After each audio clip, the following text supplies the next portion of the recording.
पटना से आज सबसे बड़ी खबर सामने आई। मुख्यमंत्री नीतीश कुमार ने बुधवार के दिन यानी कल के दिन कैबिनेट की बैठक बुलाई है, जबकि आमतौर पर यह बैठक मंगलवार को ही होता है। सुबह 10 या 11 बजे से शुरू हो जाती है, लेकिन इस बार दिन बदलने के कारण यह बैठक अलग और खास मानी जा रही है, क्योंकि कैबिनेट की तारीख और समय बदलना अक्सर तभी होता है जब उसमें कुछ ऐसे प्रस्ताव होते हैं जो बेहद जरूरी और अहम हो। पिछली बार जो बैठक हुई थी उसमें भी एक ही दिन 36 बड़े एजेंडों पर मोहर लगी थी, जिसमें शिक्षा, स्वास्थ्य, सड़क, रोजगार और उद्योग जैसे कई विभागों के मुद्दे भी शामिल थे और कई योजनाओं का ऐलान भी हुआ था। इस बार भी चर्चा है कि बैठक में कई अहम एजेंडों पर मोहर लग सकती है, जिसका सीधा असर बिहार के लाखों लोगों के जीवन पर पड़ेगा।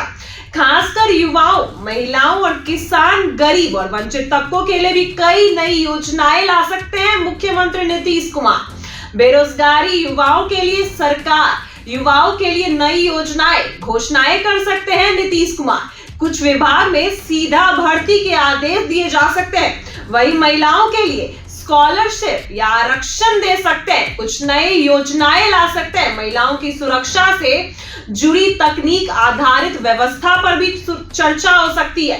किसानों के लिए भी कई सुविधाओं में सुधार किया जा सकता है और कई अहम फैसलों पर भी एजेंडों पर भी मोहर लग सकती है। इसमें कई सारे योजनाएं इस बैठक में शामिल किया जा सकता है। सूत्रों के अनुसार अगर हम बात करें तो जो लोग आंदोलन कर रहे हैं, जैसे कि शिक्षक के लिए जो डोमिसाइल नीति पे आंदोलन हुआ, कर्मचारियों की मांग या विचार हो सकता है, उन सब पे भी लंबे समय तक चर्चाएं हो सकती है या लंबे समय से चल रहे उनके आंदोलन को खत्म करने की दिशा में भी कोई समाधान निकाला जा सकता है। शिक्षा विभाग से जुड़े प्रस्तावों में नए स्कूल, कॉलेज या तकनीकी संस्थानों का निर्माण, पुरानी इमारतों की मरम्मत या पढ़ाई के लिए बेहतर कार्यक्रम भी लाए जा सकते हैं। छात्रों को डिजिटल सुविधा उपलब्ध करवाने जैसे मुद्दे भी शामिल हो सकते हैं। वहीं स्वास्थ्य विभाग में नए अस्पताल, मेडिकल कॉलेज और डॉक्टर के भी भर्ती हो सकते हैं। कई सारे एजेंडों पर मोहर लग सकती है इस बैठक में। ग्रामीण विकास में भी गांव के तहत पक्की सड़कें, नालियां, साफ पानी और बिजली कनेक्शन जैसे कामों के लिए भी फंड जारी करने का फैसला हो सकता है इस बैठक में। वहीं अगर बात करें तो उद्योग और निवेश के मामले में भी राज्य के नए कारखाने लगाने, निजी कंपनियों को निवेश के लिए प्रोत्साहन देना, युवाओं को रोजगार के अवसर देने के लिए भी कई नीति लागू हो सकती है। इस पे चर्चाएं हो सकती है। राजनीतिक नजरिए से यह बैठक काफी अहम है, क्योंकि इस समय बिहार में राजनीति का माहौल काफी गर्म है। विपक्ष लगातार नीतीश सरकार पर हमले कर रहा है, खासकर बेरोजगारी, महंगाई और विकास की धीमी रफ्तार जैसे मुद्दों पर। ऐसे में अगर नीतीश कुमार इसी तरह बैठक करते रहे, इस बैठक में सरकार बढ़े और जनहित के फैसले लेते रहे, तो इसे न केवल विपक्ष के हमले कमजोर पड़ेंगे, बल्कि जनता के बीच नीतीश कुमार की छवि भी मजबूत होगी।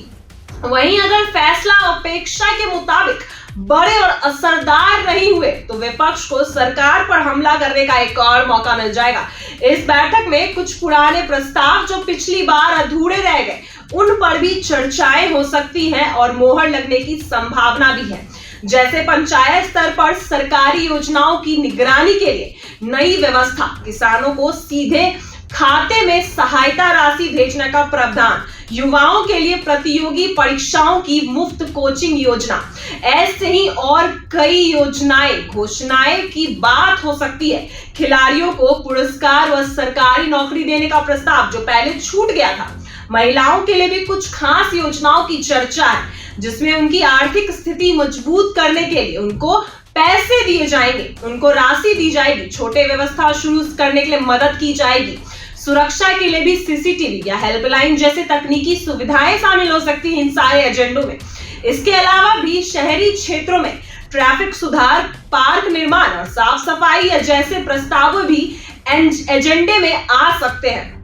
बैठक के नतीजे तय होने वाले आने वाले महीनों में सरकार किस दिशा में काम करेगी और जनता को किस तरह की नई सुविधाएं मिलेंगी, फिलहाल पूरे राज्य की निगाहें बुधवार यानी कल की सुबह, कल के दिन पर टिकी है। हर कोई जानना चाहता है कि नीतीश कुमार और उनकी टीम कितने और किस तरह के फैसले लेती है। पिछली बैठक का अनुभव कहता है कि नीतीश सरकार अक्सर ऐसे मौकों पर जनता को कुछ नया देने की कोशिश करती है और कई बार ऐसे फैसले भी लेती है जिनका असर लंबे समय तक रहता है। अब देखना होगा कि इस बार के फैसले कितने बड़े और दूरगामी होते हैं और कितने लोगों को इसका सीधा फायदा मिलता है और बिहार की जो युवाओं है, बिहार की जनता को इसका कितना सौगात मिलता है। इतना तय है कि बैठक सिर्फ एक सामान्य कैबिनेट बैठक नहीं होगी, बल्कि इसके लिए फैसले आने वाले दिनों में बिहार की राजनीति और विकास दोनों को प्रभावित कर सकते हैं। अब देखना होगा कि नीतीश कुमार कल कितने एजेंडों पर मोहर लगाते हैं और बिहार में कितनी जनता को किस किस को बड़ी सौगात देते हैं। इतना तो तय है कि नीतीश कुमार कैबिनेट बैठक कल करने वाले हैं और इसमें क्या घोषणाएं करते हैं, क्या नई योजनाएं लाते हैं और कौन से एजेंडे पर मोहर लगाते हैं, ये तो कल पता चल जाएगा।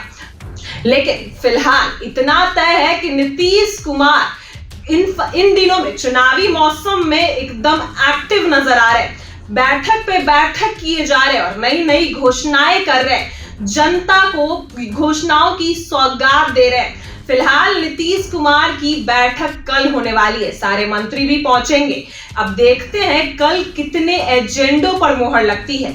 अभी तो फिलहाल यही पता चला है कि कल नीतीश कुमार बैठक करने वाले हैं, कल नीतीश कुमार की कैबिनेट बैठक होने वाली है। ऐसे हमेशा मंगलवार यानी आज के दिन होती थी, लेकिन यह बैठक कल बुधवार को होने वाली है।